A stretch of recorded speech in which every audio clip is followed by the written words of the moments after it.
કૃષ્ણ ભક્ત પરિવાર આયોજિત જન્માષ્ટમી મહોત્સવનું 16 ઓગસ્ટને રવિવારના રોજ મેઘાણી ઓડિટોરિયમ ખાતે આયોજન કરાયું હોય જે અંગેની વિસ્તૃત માહિતી કૃષ્ણ ભક્ત પરિવાર દ્વારા અપાઈ હતી, જે અત્રે પ્રસ્તુત છે।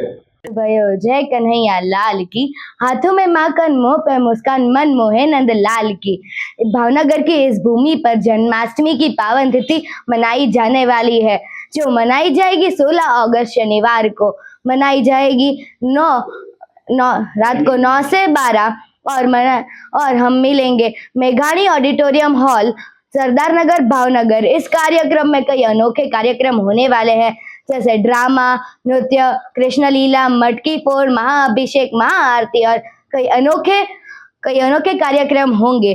तो मैं वीरा केमतानी आप सब परिवार को इस कृष्ण जन्माष्टमी के लिए हार्दिक निमंत्रण देती हूँ। हरे कृष्णा कृष्णा कृष्णा हरे हरे, हरे राम राम राम हरे हरे।